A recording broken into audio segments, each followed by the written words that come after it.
Bleak House by Charles Dickens, Chapter 57, Esther's Narrative.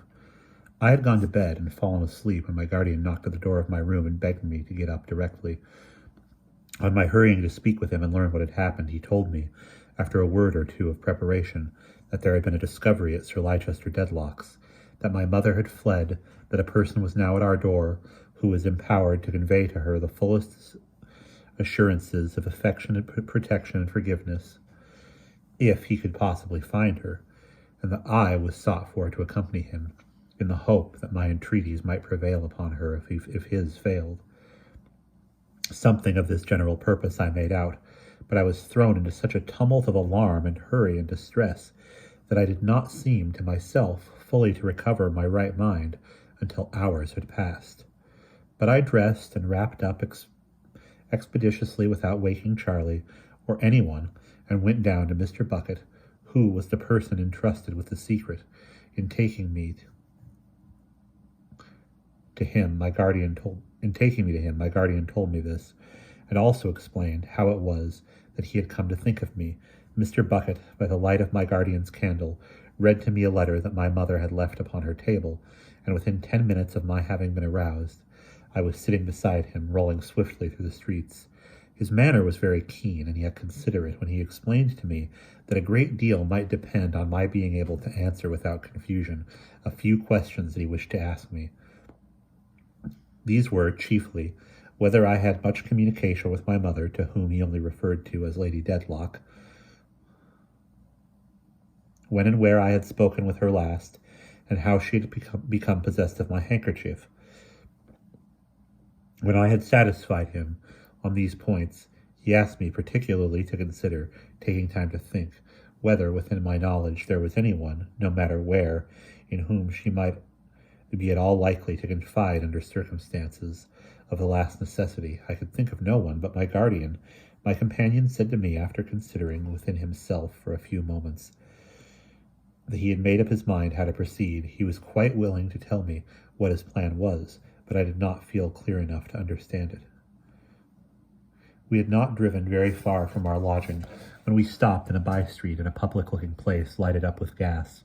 Mr. Bucket took me and sat me in an armchair and brought by a bright fire. It was now past 1, as I saw by the clock against the wall. 2 police officers, looking in their perfectly neat uniform, not at all like people who were up all night, were quietly writing at a desk. A third man in uniform, whom Mr. Bucket called, and to whom he whispered his instructions, went out, and then the 2 others advised together, while one wrote from Mr. Bucket's subdued dictation. It was a description of my mother that they were busy with, for Mr. Bucket brought it to me when it was done, and read it in a whisper. It was very accurate indeed. The second officer then copied it out and called in another man in uniform, who took it and went away with it.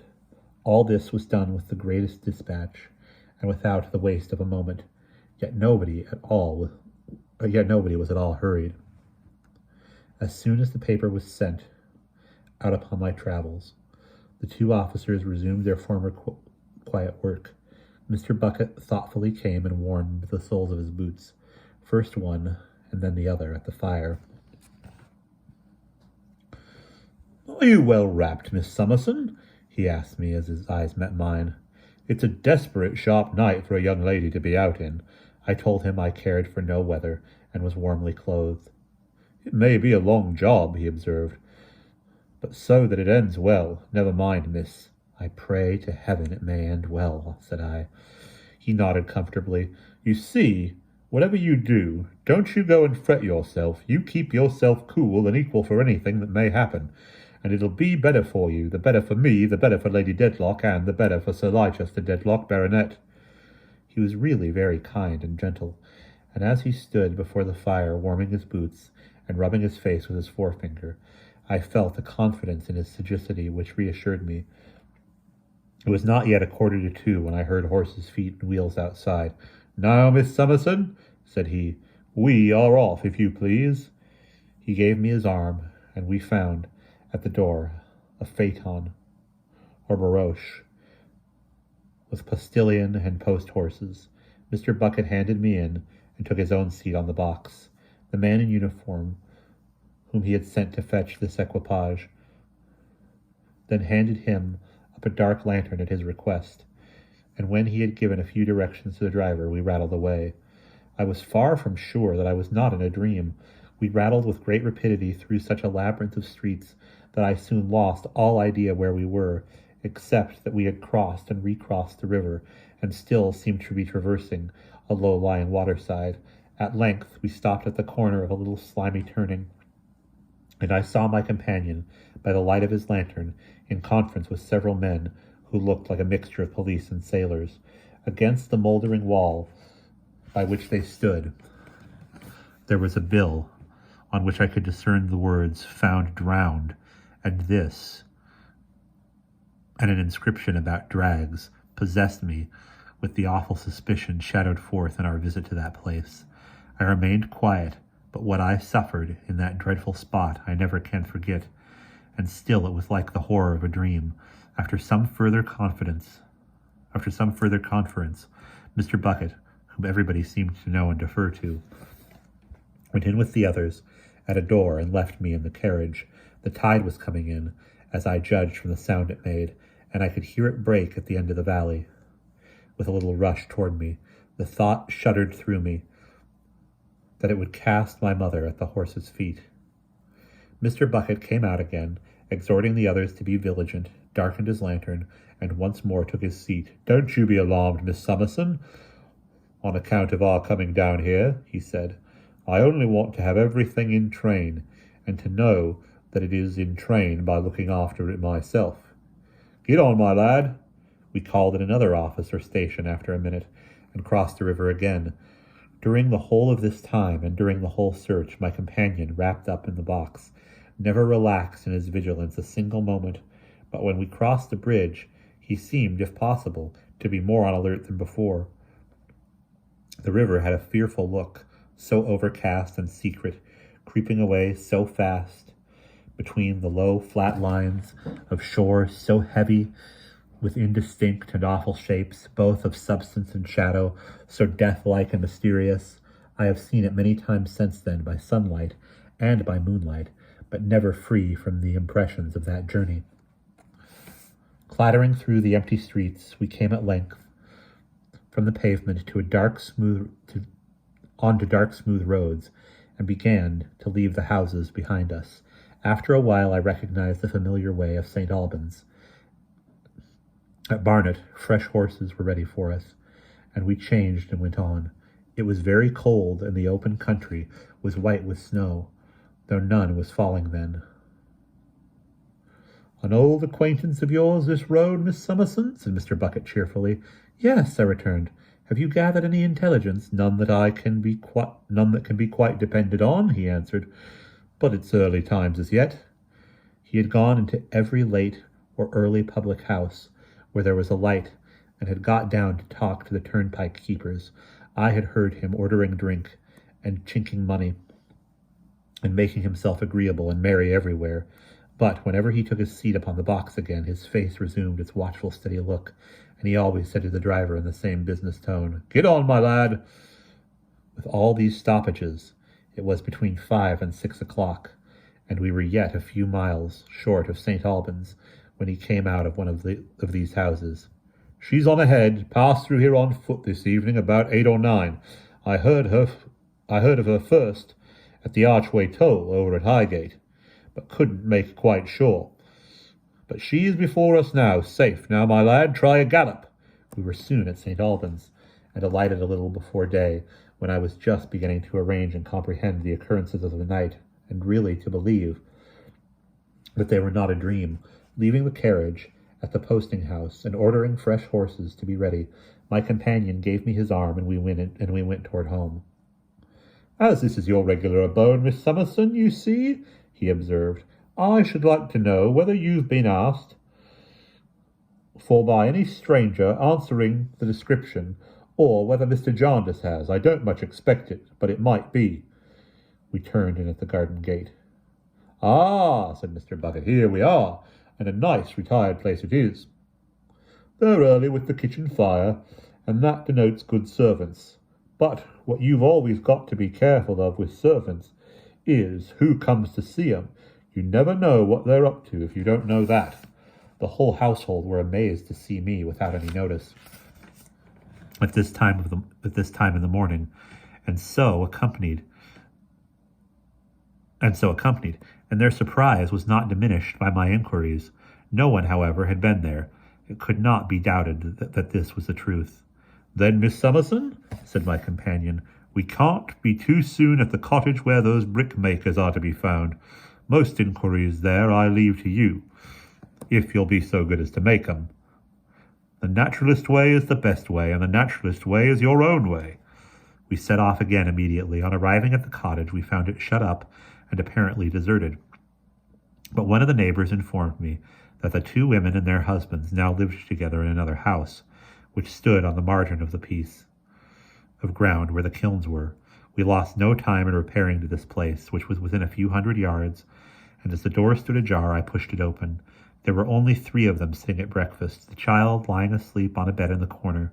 It was Jenny, the mother of the dead child, who was absent.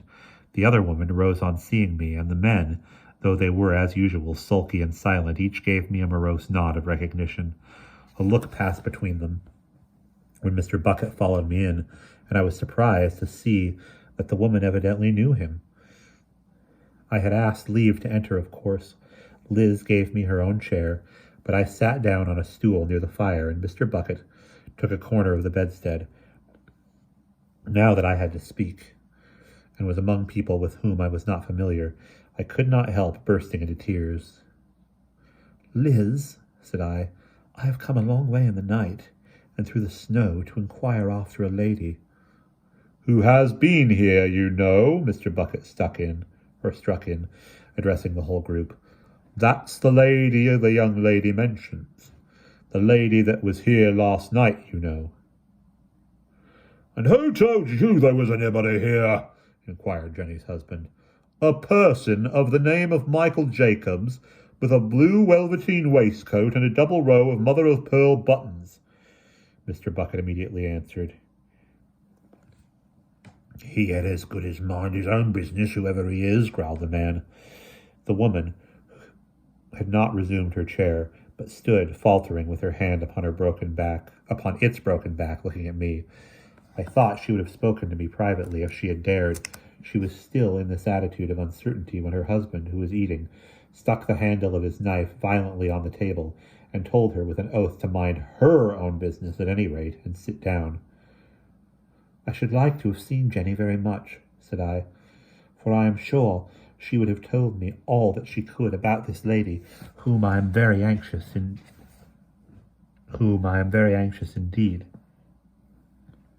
You cannot think how anxious to overtake. Will Jenny be here soon? Where is she?" The woman had a great desire to answer, but the man, with another oath, openly kicked at her foot with his heavy boot.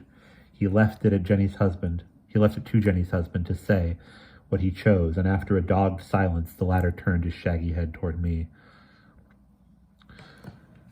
"I'm not partial to gentlefolks coming into my place, as you've heard me say afore now, I think, miss. I let their places be, and it's curious they can't let my place be. Howsoever, I don't so much complain of you as of some others, and I'm agreeable to make you a civil answer, though I give notice that I'm not a-going to be drawed like a badger. Will Jenny be here soon? No, she won't. Where is she? She's gone up to Lunnon." "Did she go last night?" I asked. "Did she go last night? Oh, she went last night," he answered.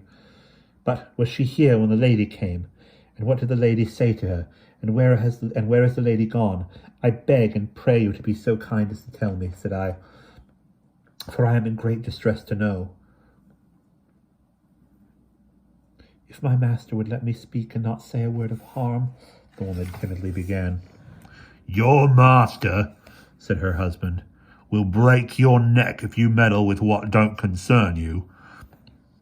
After another silence, the husband of the absent woman, turning to me again, answered me with his usual grumbling unwillingness. "Was Jenny here when the lady come?" "Yes, she was here when the lady come." "What did the lady say to her?" "Well, I'll tell you what the lady said to her.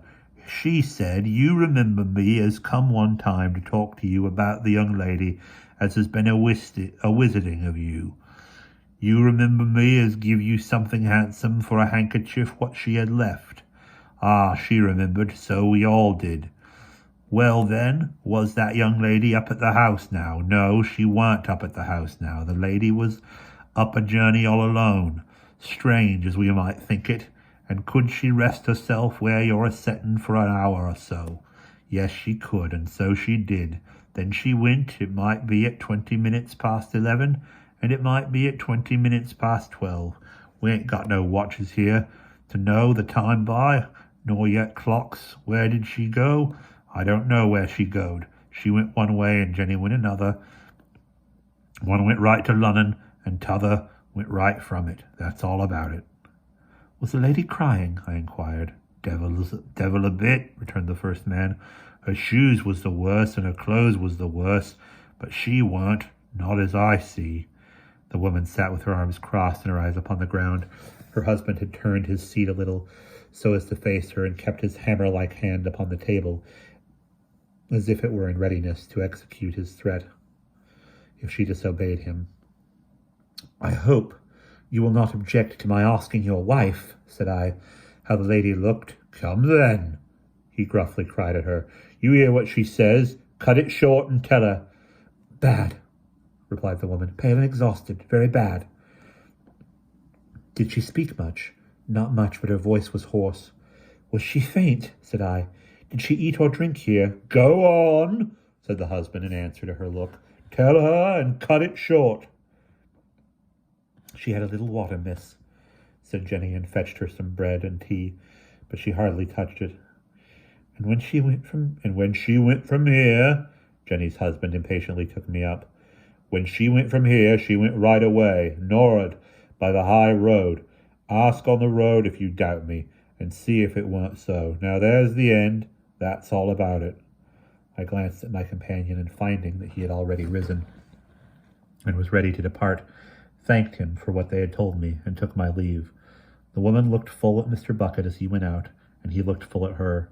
Now, Miss Summerson, he said to me as we walked quickly away, they've got her ladyship's watch among 'em. That's a positive fact. You saw it? I exclaimed. Just as good as saw it, he returned. Else why should he talk about her 20 minutes past, and about his having no watch to tell the time by 20 minutes? He don't usually cut his time so fine as that. Now, you see, either her ladyship gave him that watch, or he took it. I think she gave it him. Now, what should she give it him for? What should she give it him for?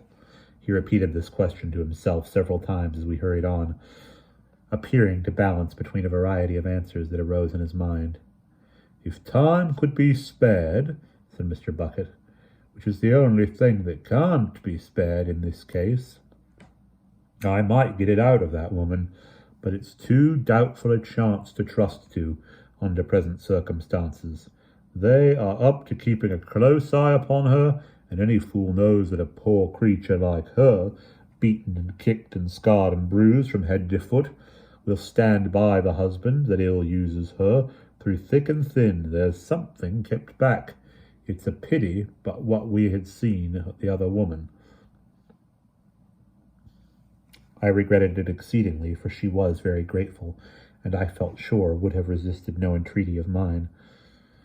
It's possible, Miss Summerson, said Mr. Bucket, pondering on it, that her ladyship sent her up to London with some word for you, and it's possible that her husband got the watch to let her go.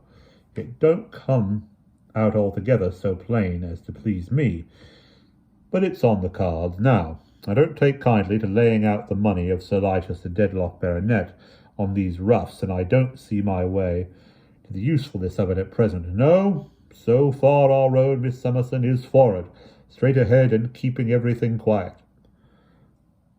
We called at home once more, that I might send a hasty note to my guardian, and then we hurried back to where we had left the carriage.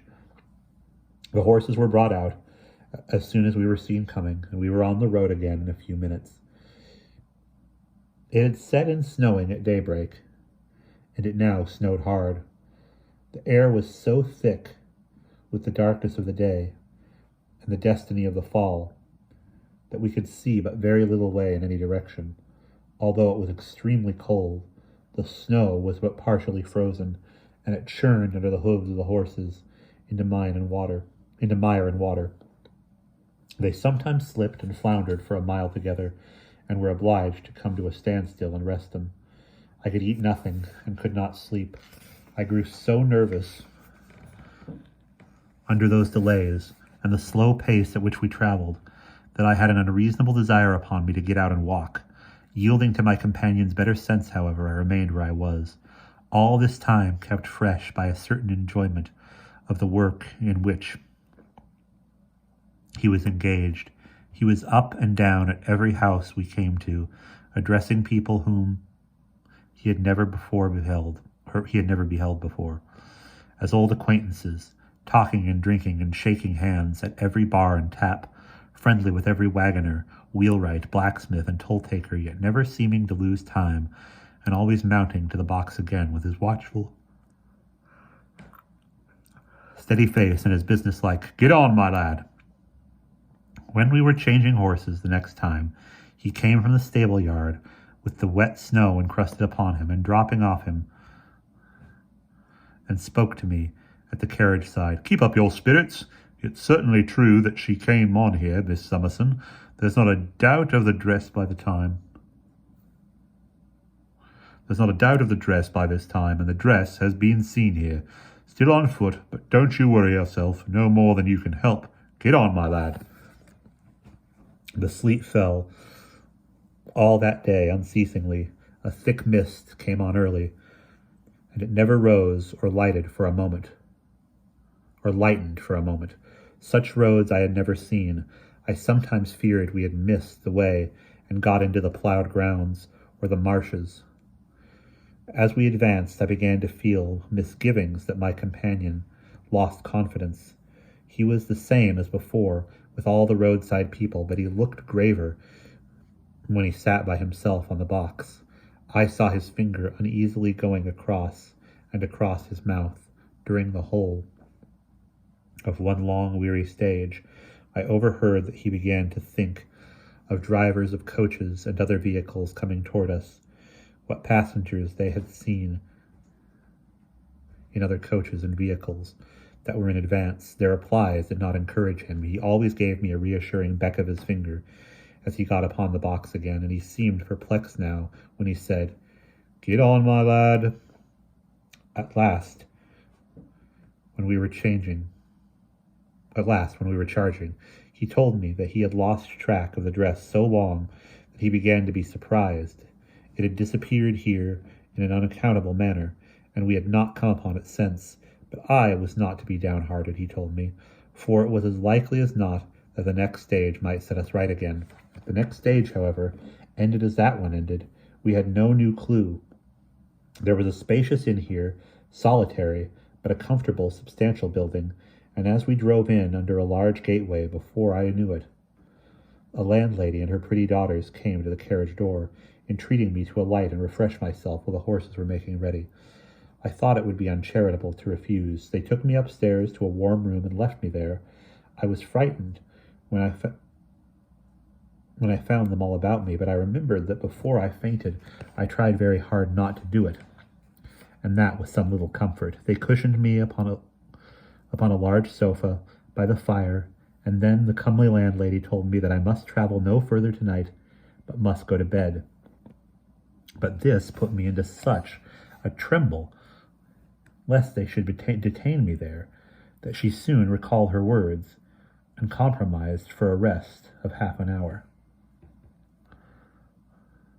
Punctual of the time, at the half-hour's end, the carriage came rumbling under the gateway, and they took me down, warmed, refreshed, comforted by kindness, and safe, I assured them, not to faint any more. The transparent windows, with the fire and light, looking so bright and warm from the cold darkness out of doors, were soon gone, and again we were crushing and churning the loose snow. We went on with toil enough, but the dismal roads were not much worse than they had been, and the stage was only 9 miles. My companion, smoking on the box, was as vigilant as ever, and as quickly down and up again when we came to any human abode or any human creature. He had lighted his little dark lantern, which seemed to be a favorite with him, for we had lamps to the carriage, and every now and then he turned it upon me to see that I was doing well. We came to the end of the stage, and still the lost trace was recovered. I looked at him anxiously when we stopped to change, but I knew by his yet graver face, as he stood watching the ostlers, that he had heard nothing. Almost in an instant afterward, as I leaned back in my seat, he looked in with his lighted lantern in his hand, an excited and quite different man. "What is it?" I said, staring. "Is she here?" No, don't deceive yourself, my dear. Nobody's here, but I've got it." The crystallized snow was in his eyelashes, in his hair, lying in ridges on his dress. He had to shake it from his face to get his breath before he spoke to me. "Now, Miss Summerson," he said, beating his finger on the apron, "don't you be disappointed at what I'm a-going to do. You know me, I'm Inspector Bucket, and you can trust me. We've come a long way, never mind 4 horses out there for the next stage up, quick." There was a commotion in the yard, and a man came running out of the stables to know if he meant up or down. "Up, I tell you, up! Ain't it English? Up!" "Up," said I, astonished. "To London? Are we going back?" "Miss Summerson," he answered, "back, straight back as a die. You know me. Don't be afraid, I'll follow the other, by God." "The other?" I repeated. "Who?" "You called her Jenny, didn't you? I'll follow her. Bring those 2 pair out here, for a crown a man. Wake up, some of you. You will not desert this lady we are in search of. You will not abandon her on such a night, and in such a state of mind as I know her to be in." This is Miss Summerson speaking. "You will not desert this lady we are in search of? You will not abandon her on such a night, in such a state of mind as I have known her to be in?" said I in agony, grasping his hand. "You are right, my dear. I won't, but I'll follow the other. Look alive here, and with them horses, send a man forward in the saddle to the next stage, and let him send another forward again, and order 4 on up, right through, my darling. Don't you be afraid." These orders, and the way in which he ran about the yard urging them, caused a general excitement that was scarcely less bewildering to me than the sudden change. But our horses were put to with great speed. "My dear," said Mr. Bucket, jumping to his seat and looking in again, "you'll excuse me if I'm too familiar. Don't you fret and worry yourself no more than you can help. I say nothing else at present, but you know me, my dear, now don't you?" I endeavored to say that I knew he was far more capable than I of deciding what we ought to do, but was he sure that this was right? Could I not go forward by myself in search of— I grasped his hand again in my distress, and whispered it to him— of my own mother. "My dear," he answered, I know, and would I put you wrong, do you think, Inspector Bucket? Now you know me, don't you? What could I say but yes? Then you keep up as good a heart as you can." What could I say but yes? "Then you keep up as hard as you can, and you rely upon me for standing by you, no less than Sir Leicester Dedlock, Baronet. Now, are you all right there? "All right, sir." "Off she goes, then, and get on, my lads." We were again upon the melancholy road by which we had come, tearing up the miry sleet and thawing snow, as if they were torn up by a water wheel. And that is the end of chapter 57.